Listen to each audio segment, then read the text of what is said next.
Welcome back to the Suave Critic interviews where we reach out to indie filmmakers and critics from across the world.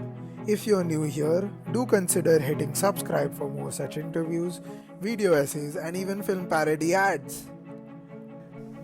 Through the sophisticated and fresh form of film criticism, the video essay, Leigh Singer has earned acclaim across platforms like BBCi, Little White Lies, and Fandor as his voice raises significant questions about cinema and how it forms perspectives and attitudes across the world.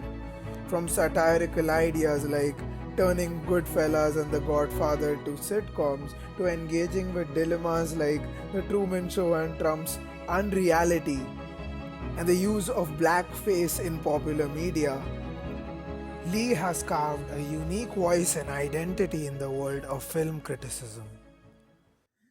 So, hi, Leigh, sir. It's an honor to have you here. So, the way we'll approach this interview is that we'll be looking chapter by chapter into how you approach the world of being a video essayist and a film critic in general. So, we'll first look at origins, and it is quite fascinating that you now are a video essayist and your academic background is a bachelor's degree film and literature course at Warwick Mhm. University. So Yeah. what were the defining moments during this course, and how much emphasis did you give to the act of making movies versus the act of commenting on them? Okay. Well, my degree actually was it's I think I mean it still exists at Warwick University, but when it was this is quite a while back when I did it was a completely non-practical degree. So it was all about watching films and analyzing them and writing about them because obviously it was a 100% written course. So there was no filmmaking involved.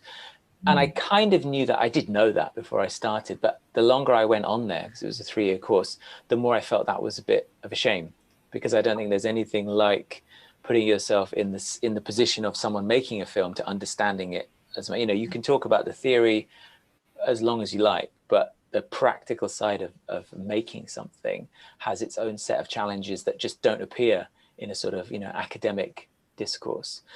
That said, and I'll try and be brief because there's a lot of stuff.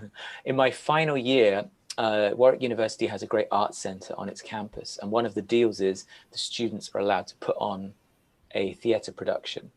And in my final year, I adapted the movie Sex, Lies and Videotape for the stage. And so I created, the stage play of that film. And, we put it on in this professional venue, and it was a fantastic experience. So my practical experience was outside my actual degree. But because I don't know if you know the film Sex, Lies and Videotape, but there's a lot of filming that goes on within the storyline. And so I had to reproduce that within a theater. So we had live filming, we had pre-recorded things on a big screen above the stage. And it was kind of like I guess you'd call it a multimedia type piece. So I think I was able to apply some of my film knowledge or, what I'd learned from that and apply it to a kind of project that had nothing to do with my degree, but actually informed it quite a bit. And so that was really interesting. And it was by far the most, creatively satisfying thing I'd done up to that point. The degree was really interesting. I'm not trying to say it wasn't useful, but in a practical sense, it wasn't designed for that aspect of filmmaking. But we learned a lot, and I got to see a lot of films. I mean, nowadays, this is, I won't say how many years ago it is because that's too long, but in those days, there wasn't access to a lot of the films that now I could just click on a link online and instantly watch it. It was really hard to track down some of the films that we watched. So it was an amazing opportunity to see films that were almost impossible at that time to view, and to then delve into them and really look at them, and not just in sort of filmmaking context, but socio and cultural context, when it was made, who made it, politics, ideologies, all of that kind of stuff. So it was a very interesting and useful course. It just didn't have much to do with the video side. I should say though now, because one of my tutors is still at Warwick, and I went back and did a talk for them, I think early last year, and they now make video essays on that course. So it's great to see that, the academic side of things has adapted to sort of, incorporate this new style of film criticism. And I mean, I would have loved to have had that when I was there, but it was just simply too long ago. But it's great that they do it now. Right, right, right. So it involved you getting out of your ocean of theory into actually deconstructing a film, making it a theatrical act. Yeah, I mean, the interesting thing was, and this is, I guess this would be my only criticism. It's one thing to have a degree that doesn't do practical things, but they didn't actually tell us that there were edit suites, like just in the next rooms along from where we had our, seminars and lectures. Because for that play, I had to make little video pieces that would run during the performance. And I was able to use the facilities, but no one had even told me they existed. And Oh, so I was like, this is here. I mean, I understand if you build a degree that doesn't have a practical side, hmm. but I also felt it would have been interesting and useful to let the students know, like maybe someone wanted to make a short film, or someone wanted to just test out some editing or whatever. That was all available, but it just simply was not even, referred to by the people on the course. So I discovered that this stuff was there, and then I used it for my production, and it really helped. I mean, I wouldn't have been able to do it without it. So it was great that it existed, but it just simply was not kind of let known to the students, which I think was a shame. Right, right. So moving to the next question, can you tell us about a movie that you watched when you were a child, and upon rewatching as a video essayist, your viewing dramatically changed? Yeah, I mean, I think there's two answers to that. I think if you're asking me what I saw as a child and then what I've seen differently, maybe as an adult and not through video essays, on my course on this degree, we looked at things like some of the Indiana Jones films and Ah, Back to the Future, but we examined them from a different perspective. And for example, the Indiana Jones film that is set in India, Temple of Doom, we looked at that as a kind of colonial text, right? And if you look at it through that lens, it's appalling. The kind of white savior, these helpless Indian people who can't do anything, and the baddies are really depraved and disgusting. And it's a very, you could look at it as a very racist film. Now, of uh-huh. course, when I first saw that film when I was a kid, I thought it was the greatest thing I'd ever seen, because Right. I obviously wasn't looking at it in that way. I was looking at it as, he's a hero. This is so exciting. Oh my God, what's happened now? And the last minute getaways and the kid who's really fun. And so it's really interesting to do that. So I wouldn't say that there was a film I've watched as a kid that when I've done a video essay, it's changed. It was more university. But films that I've watched as maybe an adolescent or a teenager or early 20s that have changed from making a video essay, I mean, there's quite a few. I mean, I did a video a few years ago on Holocaust cinema. So, depictions of the Holocaust and, what is okay to show? Should we even be dramatizing that? Should it just be documentary footage?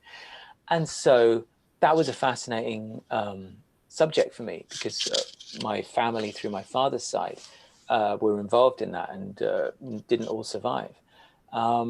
So it's something that's always been part of our sort of family background. So examining that, I watched things like, obviously Schindler's List, which Mm. I very much admired at the time, even though I had some issues with it then. But by spending time with the footage and really analyzing it, like, when is the music used? When does it go from, when does he add the color of the little girl in the red coat? Yeah. It's sort of handheld documentary style, but it's still very stylish and very Spielberg. All of these kind of and then juxtapose that with a very famous documentary like Shoah, which is the 9-hour Claude Lanzmann documentary, where he doesn't show 1 second of archive footage from the Holocaust. It's all present day testimonies from people who were involved at the time. And he revisits locations, but now, of course, 40, 50 years later. So he's not recreating it in the way that Spielberg literally had to say, I want 500 costumes of prisoners of war, and I want 1,000 Nazi uniforms, and we need to have the right weapon. Some people would think that's just profoundly distasteful, you know? So that was really interesting, because these were films that I had a historical connection to, I'd watched and enjoyed, and also thought about critically.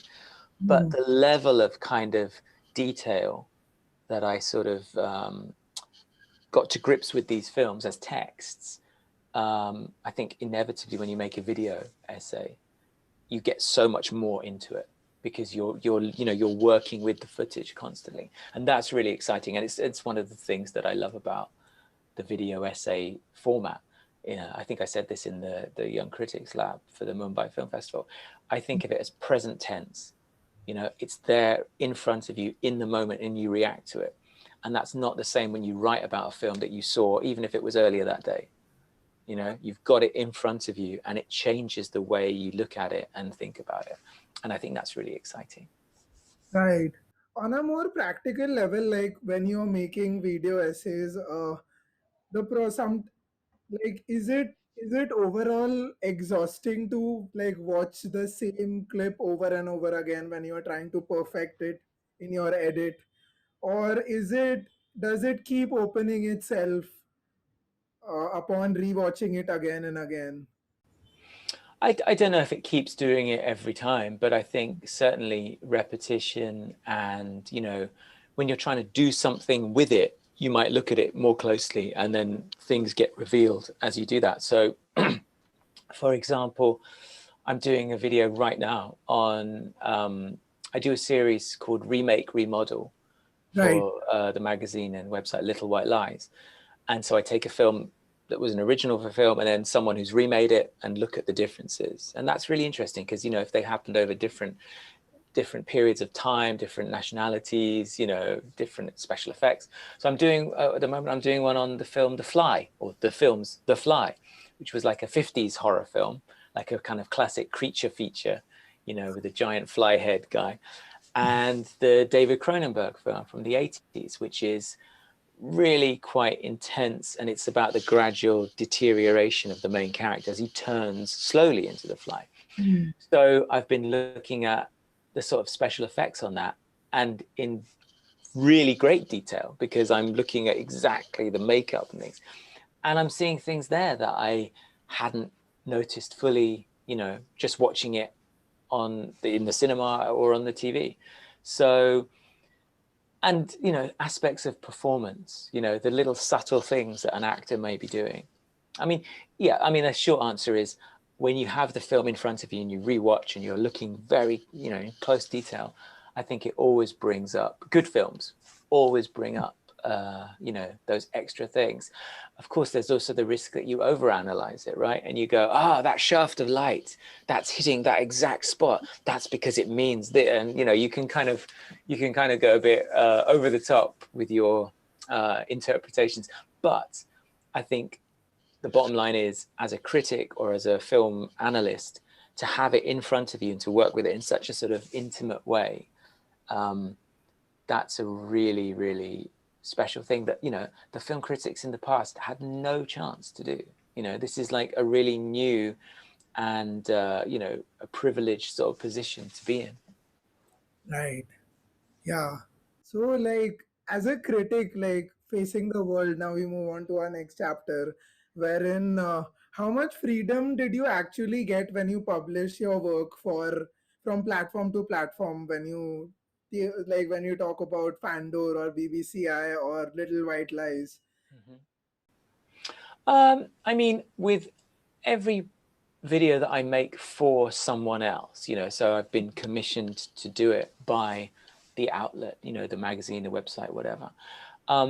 There's someone on the other side who you pitch your idea to, and Hmm. they may have slightly different idea, and then you work it out. What would you be interested in?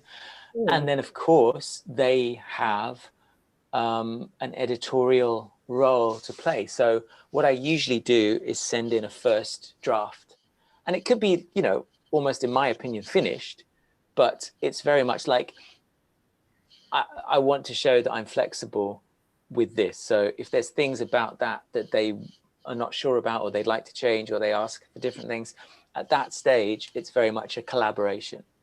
Hmm. Um, I'm very lucky in that generally the editors I work with are very good. And so, and if I've pitched it in the right way, then they already know the kind of thing they're going to get. Not exactly, not every, you know, every cut and every moment, but there's a good understanding of what they're going to get. And then it's just usually a question of just a few small changes. Occasionally there's been more radical changes, but usually I don't think I've ever had a situation where people have said, I want you to do this now. And I've been like, that completely, I don't want to do that. That's completely wrong, in my opinion. I had a few issues with an outlet I won't name now that I used to work for, where they started to get very strict about the rules of what they wanted. Like they were just very worried about copyright and very worried that people would take their, you know, take their videos down or sue them or whatever. And so they started to get very particular about how long the shot could last or how much music you could use. And that started to get a bit annoying because I felt they were being overly cautious. And also they were changing then the way you would make the video. So that was less enjoyable. But in general, my experiences are really positive. And like I say, if you've got a good editor, same for a writer, you know, if the magazine or newspaper or whatever, if your editor is good, then they help you improve the finished piece. And I can certainly say for, you know, I would say because I've been doing it a while now and because the people know my stuff, a lot of my stuff doesn't change dramatically, you know, and if they ask for a couple of little changes, it's usually fine. And on the few occasions where we've done a bit more, you know, bigger surgery, if you like, it's always at the you know, it's never an ego thing. It's always what is going to make this piece better. And, you know, I'm happy to compromise on certain things, and certain things I'd be like, no, I really feel this has to be like this. So it's, and like I say, good editors work with you to kind of find the right balance for that kind of stuff. Right. That's great to know. And like, it'll be really interesting to know how was your first experience at pitching to a particular place? I don't even know. I'm trying to think who that even was. I mean, probably the reason it's not so memorable for me is because I was a writer for so many years. Okay. The pitching process isn't really any different. Do you know what I mean? So I've pitched for years ideas and articles and features, and this was obviously the end result is a different thing. It's a audio visual piece rather than a written piece, but it's very similar in the sense of here's my idea. This is why I think it would be interesting to do. This is roughly how I'm going to go about it, and this is kind of how it's going to come out at the end.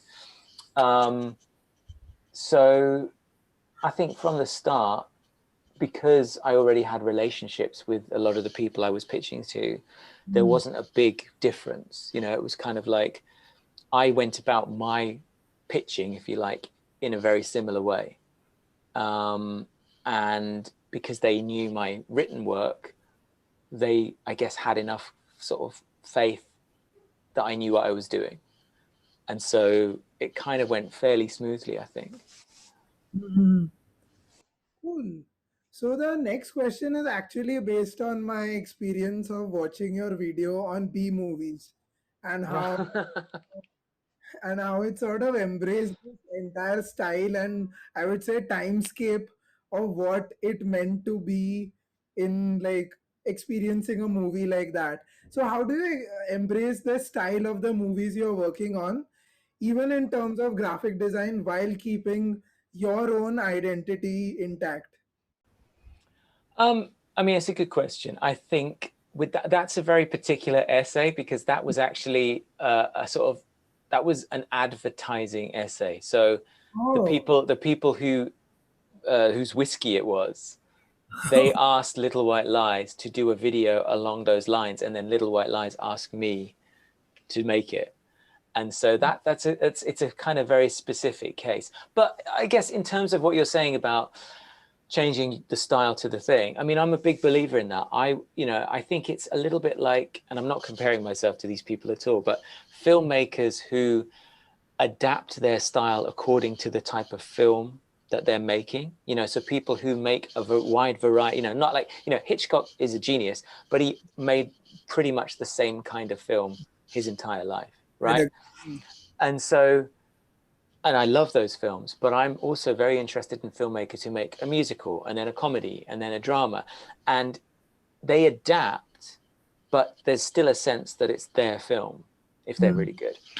And so I guess for me, the things that will change the nature of it are things like the graphics and the text, you know, the font.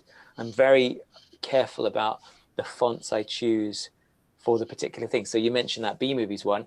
I went and found a whole load of those kind of fonts that look like those sort of horror movie, you know, slightly cheesy horror movies from the, not, you know, not modern horror movies, but the kind of old fashioned ones where the text looks like it's a bit scared or blood is dripping or things like that. And same with music. You know, I was very much trying to find the type of music that those movies had. And if I'm doing something that's more, I don't know, science fiction or thriller based, the font will change and the music will change. And maybe even the look of it, I will try and replicate a little bit what the original film was like. So I guess it's very hard to talk about your own stuff because, you know, I don't know how it comes across to other people, but if I had to sort of characterize what I try and do, I would say even when I'm handling something quite serious, I want there to be a sort of playful, not overly funny, although occasionally it can be, but a kind of enjoyable. I don't want it to be hard work for someone to watch. Yeah. I'm not interested in making academic video essays that sort of replicate that kind of academic dissertation type style, because I believe you can actually deal with very complex subjects in a complex way, but still make it accessible and enjoyable. And that's, I think, ultimately what I would like to be doing. I'm very happy to and I actually really enjoy tackling really complex and really sometimes quite serious material like the Holocaust, or I did a video that looked at the Truman Show that was using it to compare it to Donald Trump. Now Unreal. that Donald Trump is a very serious problem, right? And that whole rhetoric and that whole idea, but I don't want the video to be really humorless and just, you know, all doom and gloom and really, you know, hard to watch. I want Yeah. to make those points, but in a way that makes you receptive to them and think about them and enjoy watching it, but still take away some of the serious ideas. So I think that's ultimately what I'm trying to do. I'm not saying it works every time, but that's definitely the aim. Yeah, like one thing I really learned from viewing your video essays was that not only was your voice guiding the footage, but it was the other way around too. Like you were in this back and forth play with the footage itself, which I really like. Yeah. That's a good way to describe it, actually. Yeah. I don't want to, I mean, it's difficult because obviously a lot of videos you do, they're voiceover led, right? Uh-huh. So you are telling someone what you're doing. And I mean, I do a lot of those, but I also very much enjoy the ones where you let the footage tell it or you use text to tell it. And so then it's much more like submitting yourself to the film and to the edit. And I think you can also do that with voice, I think. But I think it's one of the necessary evils voiceover. I'm quite keen to do more work where the voice is less, not doesn't have to disappear, but is less. It's kind of like, let me tell you why this is good. Hmm. I like the voice to be in there sometimes, but less kind of from a top down. I'm the teacher here, and now listen to my explanation of this. You know, Marvelous. I think my favorite videos are the ones that ask questions rather than give all the answers. So the Truman Show and Trump one is like an example. The Holocaust one, because I don't have a final answer. I don't have an answer to whether Steven Spielberg should never have made Schindler's List or whether it's absolutely essential that he made Schindler's List, because I can see both sides of the argument. I did another one on blackface and whitewashing, you know, when Uh-huh. they, and now it's not that I don't, I'm very clear, I don't think blackface is a good thing, but when it gets more complicated, when you have actors of different ethnic backgrounds playing another ethnic background, surely that's just as problematic, right? You know, Yeah. if I have a Mexican actor playing an Indian character, is Hmm. that any better than a white guy playing an Indian character? It's like, because the idea is you should be giving the Indian actor the chance to play that character. But at the Yeah. same time, the Mexican actor's probably not getting a lot of as many offers because of his ethnicity in the first place. So, all those kind of much more less obvious yes, no, right, wrong answers, I think, are really interesting. And so the videos that explore those areas, I think, for me, are the most satisfying, because it's almost like you present something and then it's like, what did I don't hear what the view, I mean, actually, sometimes you do if they reply in the comments, but it's almost like I want to now leave that with you, and you Hmm. think about what your thought process is on that whole subject. Right. But now that we know that you have great videos with voiceovers in them, any technical tips in audio editing, your own voice that like stand out?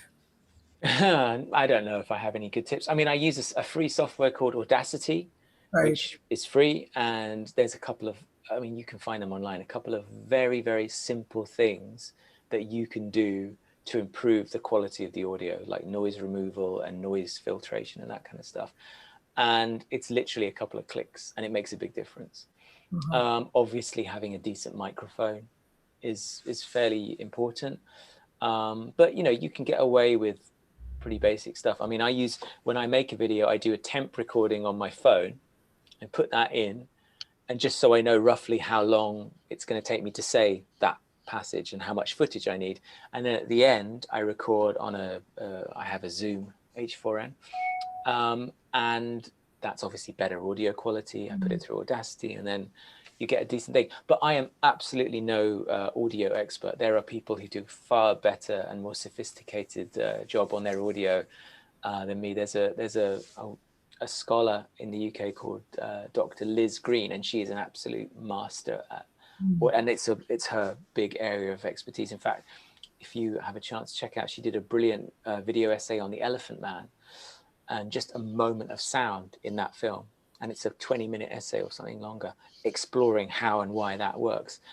So there are people who really, really know their stuff on that, and I'm certainly not one of them. But I do the best with my base as I can with my sort of fairly basic skills. But I do love weaving in, audio soundtrack and music and voice, and trying to sort of build a sort of audio bed underneath the images.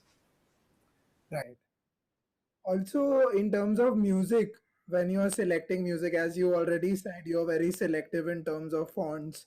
How do you go about deciding the music of the video? I mean, I think a lot of it is just an instinct and a feel. Like, if you're making a video about a certain type of film, certain types of music seem more appropriate than others. And then it's just a question within that, let's say, genre, spending the time, and searching for stuff that you think would be the right fit. And I'm not a fan of videos where it's well put together, and they're making good points about interesting films, but you just have the music just playing all the way along, like one track just in the background. I just think that's lazy. I don't think I've made a video where there hasn't been at least 2 or 3 different music tracks, because you're trying to vary the mood and you're trying to vary the tempo at different points in the video. If it's just one long kind of piece of music that just hums along in the background, it's like, what's it there for? Is it commenting on the, has it got a job here, Uh, basically? So for me, I want the music to have a role to play and change the feel of the video, as it's going along. But then it's just a question of spending a lot of time, trying to find stuff, and obviously finding music that's free and copyright free. I actually subscribe to a website, so I pay a monthly fee for a website that I guess has a lot of stuff that a lot of people wouldn't use because they don't have access to it. But for me, it's worth it because I feel the music's good on that site, and it gives me something that I maybe some other videos don't have. I mean, there are lots of other good sites out there, and people find really good stuff. So there's lots of great use of music in video essays. But for me, I like to have, a good selection that I feel is not just the obvious stuff.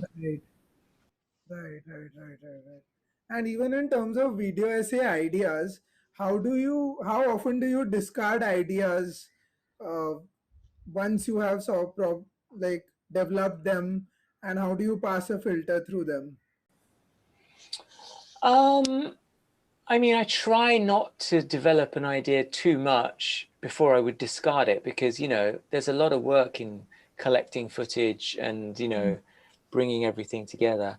So I think there's probably a lot of ideas I have, and then very quickly it's like, yeah, that's going to be impossible to do, or that's going to take too long to do. So I think the ones that I make, or the ones that I'm working on, I sort of often have the idea a long time ago, and I, over a long period of time, collect the footage. So Uh, it's not this scramble to get everything in one go. I'm working on stuff now that I've been collecting footage for the last few months, and not massively, but just the odd film here or there, or finding a clip online, or whatever I've managed to do. And so a lot of it depends on what's available. So, and there are certain projects where it's been incredibly hard to track down the footage, and I've gone to great lengths, like ordering DVDs from other countries. Or there was one I did about a year or so ago, and I had to go to this one university across London that they had one copy of this DVD that I could use because the film's just not available. But I found out through this website that I've got, where you can kind of track down footage, that it had one copy at this one university. And I got in touch with the department, and I told them I was and why I wanted it. And they were really helpful.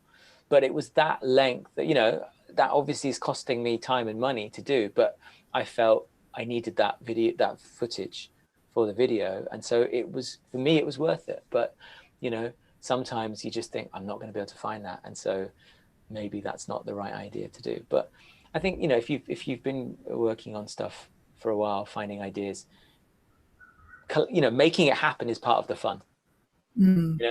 Pulling it off, if you like. yeah. Do you remember which movie it was, the one that you were searching for? Oh yeah, sure. So I made a video on an actor musician called Tom Waits, who Uh-huh. I'm a big fan of, and he does, he pops up in films every now and then. He's not a major star, but he does a lot of great supporting roles. He did a film, I think it was the early 90s, called At Play in the Fields of the Lord. It's directed by an Argentinian director called Hector Babenco. And it had a lot of stars in it: Kathy Bates, Tom Berenger, Aidan Quinn. But it's just one of those films that has just disappeared.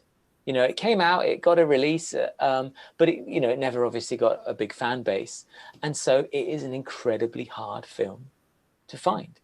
But it does exist on DVD, but it's just very hard to find. And so I found the one copy of this film that I could find, in this country that wasn't too far away.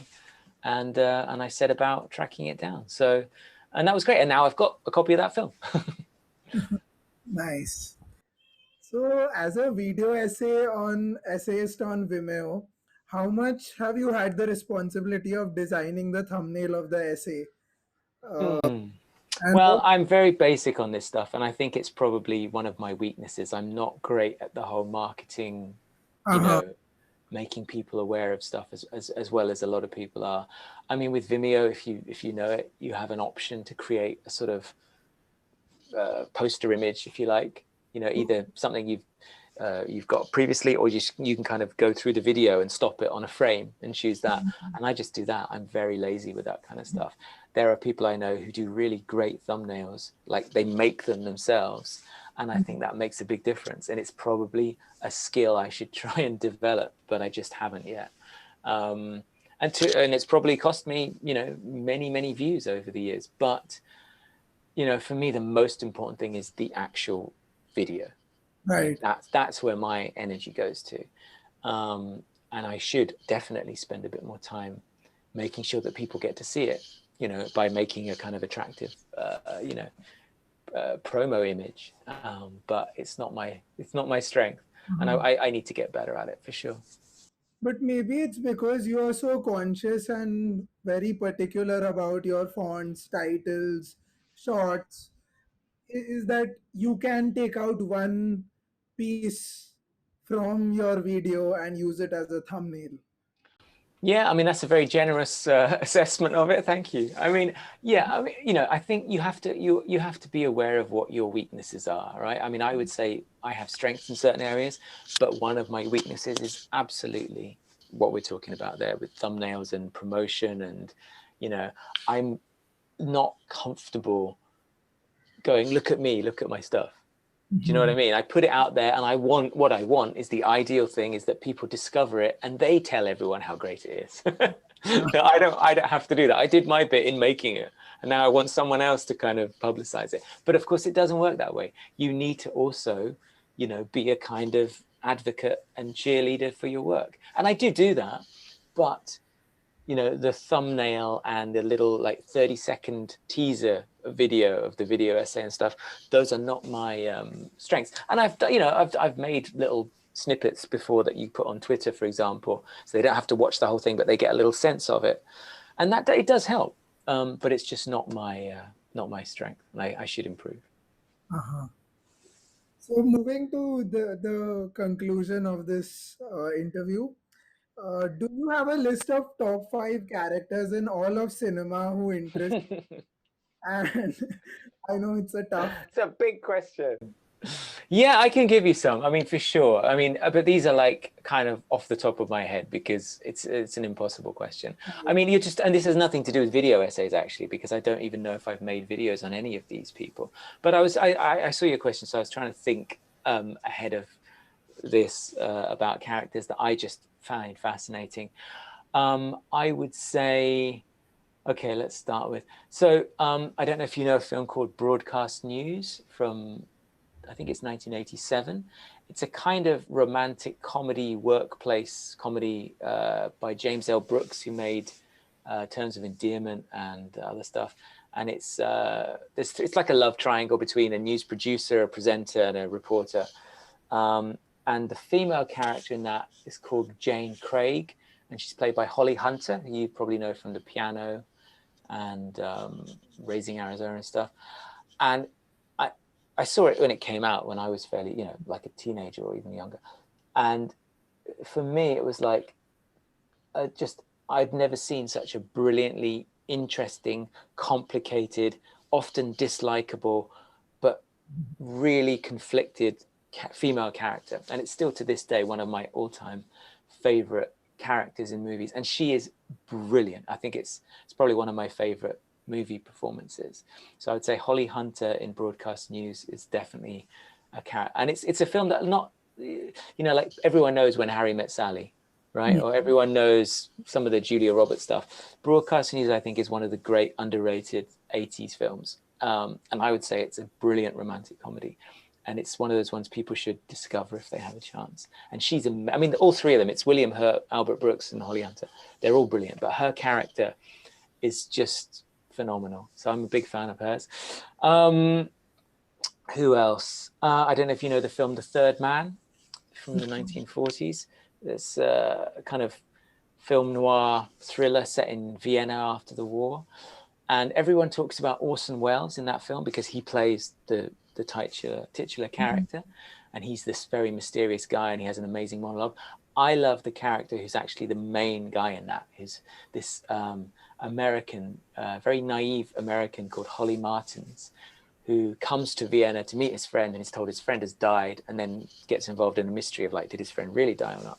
And he writes these kind of cheap westerns, and to me, it's a brilliant example. I mean, I love the actor who's called Joseph Cotton, who was in Citizen Kane and Shadow of a Doubt by Hitchcock and other things. And it's this brilliant thing of like American optimism and naivety coming up against European cynicism and duplicity. And I mean, the final shot of that movie is a very, very famous ending. But I love that character because he's out of his depth the entire film. But he's not, I mean, you feel for him because he's trying to understand, and he's trying to sort of do the right thing, but it's like the world he's fallen into, which is like black market, post-war, you know, devastated Europe, is so cynical and vicious and duplicitous that he just does not have the skills to cope. And I always find that a fascinating thing because I think it reflects a lot of, you know, the 20th and 21st century, you know, the sort of idealistic idea of what's going on versus the much darker reality. So Holly Martins in The Third Man is a favorite of mine. I love the Before Sunrise, Sunset, Midnight trilogy, the Richard Linklater films. So those two characters, Jesse and Celine, played by Ethan Hawke and Julie Delpy. I think that's gone beyond film now. And I saw them at the right time in my life. You know, I was those ages each time those films came out with similar life situations. And my wife is European. And, you know, there was a lot of, those films spoke to me a lot. But because they've revisited those characters over the years, you know, those films have been made every 9 years. So hopefully we get another one next year. I don't know. But they feel not like film characters anymore. They feel like people I know. And because the stakes of those movies are, there's nothing about, you know, the end of the world or, you know, the secret mission that has to be done or the, you know, it's all about two people trying to connect with each other. And because it's so, in quotes, simple, but it's so profound, and their discussions and their ideas and their fears and their hopes, I feel like those are two people that are in my life. And I just catch up with them every few years when there's another episode of their story. And so I like, and I know those two actors, and, you know, I'm big fans of their other work, but they have almost become those two characters for me, you know, and I feel an unbelievable bond with them, even though they're not real. And so that, I think, is an amazing magic trick that movies can do. They can make you, you know, feel like, you know, these people who don't exist. And the final one, I guess I should, you know, give an example from what you know, when you work in film and stuff, people always say, "What's your favorite movie?" And, you know, just to kind of have an answer, I always say my favorite film, and it's not that it's true, but, you know, obviously there's loads of films I love. My favorite movie is a Spanish film from 1973 called The Spirit of the Beehive. It's by a filmmaker called Victor Erice, who's made very few films, like 3 or 4 films in 40, 50 years. But it's an absolute masterpiece. Guillermo del Toro is a huge fan of it because it's got fantasy and sort of social realism. And the main character of that, it's set in 1930 Spain under Franco, or 40 Spain. And it's a little girl who lives in a village who sees the movie like there's a traveling cinema that comes to her town, and they show the movie Frankenstein. And at the end of Frankenstein, you may remember, he plays with a little girl and he accidentally throws her in the lake and drowns her. And she's captivated by this, and she doesn't understand why the monster, who seemed nice, has killed a little girl. And it's her awakening to the world around her, but it's done in this beautiful, poetic, realist, magical way that is both, you know, a social realist film and this fantasy, because the monster sort of comes to life in her imagination. And that, I mean, I won't spoil it. I would just say to anyone who's watching this, go and watch that film. It's an absolute masterpiece, and it doesn't get talked about enough. And the ending of that film, without ruining it for people, and her revelation and what she then says and does, that to me is the power of cinema in like one sequence in one film. And it's probably the reason I love that film so much, because it's about filmmaking and how the role it plays, or it can play, in our lives, and how it can help shape, and we can use fantasy to shape our own realities. And to me, that's the magic of filmmaking. Right. For our viewers, like, I'll be putting all the video essays that you have mentioned and all your references. So please do check it Great, out. yeah, yeah. If you can, I mean, I'm always happy if people discover that film, because I mean, people know about it. It's not a hidden film, but it's. I had a profound experience the first time I saw that movie, and I watch it every few years, and I think it's just, yeah. I mean, it's my favorite movie.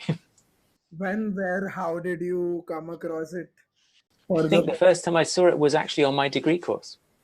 okay. And this is the thing, you know, like I said, at that time, these films were not necessarily easy to find. And I hadn't heard of it. I don't even know what context we watched it in, but I saw it and I just came out of that screening just completely blown away, because yeah, it just, any movie that, you know, that is special to you, it touches you in a way that sometimes is very hard to express, Yeah. but it connects with you on a very, very deep, primal level. And, you know, later on, I can articulate why and explain why and show you what's going on there. But that's actually not the point. The point is it hits you like, it's like a direct connection. Yeah. And, you know, and I've had that with other movies, of course, but that movie just like, and because it's about a young, you know, I'm not a young girl, right? And I wasn't a young girl when I went, but that's, to me, that is the genius of film. It made me absolutely connect on a deep emotional level with a 5-year-old girl in 1930s Spain. And that's crazy, right? That's magic. Right. Yeah. So yeah, in terms of the magic of cinema, if you're in a room with someone who doesn't watch or know cinema at all, and as a critic you want to tell them why cinema is an important part of life for you, what would you say? I guess you have already answered. I think I've kind of said, I mean, I can sum it up. I can try and sum it up for you again. But what I just said about Spirit of the Beehive, that is what I would say. Uh, I mean, I would go along with, you know, the very famous, now sadly departed American critic Roger Ebert. He very famously talked about cinema and films as an empathy machine. You know, it's a way for you to see the world through someone else's, see the world and often another part of the world or another time in the world chronology that you had no other access to, and to feel for those people in those circumstances. So I think that empathy idea is a really strong one. It's just to me it's a way to connect, and it's also a way to artistically connect, because it's not just about here's what happened in 18th century China. I can get that from a textbook. I can get that from a documentary. yeah, But it's the artistry that goes along, and of course documentaries can be artistically told as well, but it's the artistry in bringing another reality into your reality, and how those two things fuse when they work, and you go away changed. You go away thinking maybe a little bit differently about the world, or that part of the world that you didn't know about, or that character who you previously hadn't given much headspace to.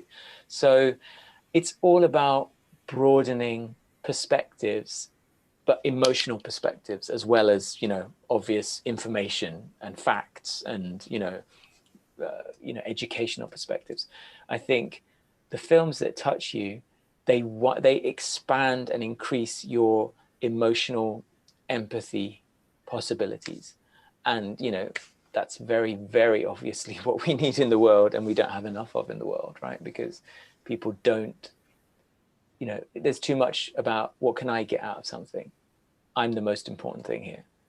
And I think good films flip that, and they make you look at the world through other people's eyes. And ultimately, that's the only way that we're going to be able to keep the whole thing going, isn't it? If we all look at, think of each other a bit more and less about just what we need as individuals. thank you very I got a much. bit deep there. It's getting a bit philosophical. Sorry. No, definitely. Like from what you said, another thing stung me, the idea of how like you could travel to another time, but again change it altogether within cinema. How Tarantino does it with movies like Inglorious Bastards, etc., etc. So that was also very interesting. Like the power of what movies can do is at the hands of an individual filmmaker is really profound. Uh, Yeah, I mean, I guess what he's doing in things like Inglorious Bastards and Once Upon a Time in Hollywood is he's actually rewriting history, which yeah, is fine, and that's interesting. But that's not as interesting to me as someone going in there and showing what did happen, but doing it in a way that connects me to it more. uh-huh. I quite like. I'm not a big fan of Once Upon a Time in Hollywood. I do like Inglorious Bastards, but him killing Hitler, sorry to spoiler alert, him killing Hitler in that is one of the least interesting things about that film to me. Yeah, right. I'm much more interested in how he's using films within that, the cinema, and the relationships between the German guy, the Christoph Waltz character, and those things are kind of it's kind of easy to just make a film and just say this happened, this is the reality now. There's Yeah. nothing particularly clever or particularly, and when he does stuff like Django Unchained, I actually genuinely dislike that film, because that is changing slavery into a spaghetti western, and it's a nice idea, but it's so wrong in comparison to what happened that it's like you're actually doing a disservice, in my opinion, to the reality of that situation, because it's turning it into kind of like an easily fixable problem. And the fact is, the repercussions of that terrible system are still completely dominant in that country. So turning it into this like single-handed revenge thing, Yeah. like, yeah, okay, great, and now what? So, I mean, I have very mixed feelings about Tarantino and a lot of stuff. So he's not my reference for a lot of this stuff. Mhm. He's very talented and he's very entertaining, but I don't think he's particularly profound. Right, right, right. In fact, like there can be a lot of oversimplification when it comes to even when what an individual filmmaker has learnt about a particular event in history and how they want to show it. So, yeah, it becomes an interesting conversation altogether. But thank you for your time. And yeah, I hope that whatever I have learned from this interaction, the audience has too. Uh, so thank you for being here. Oh, thank you for inviting me to have a chat. It's been fun.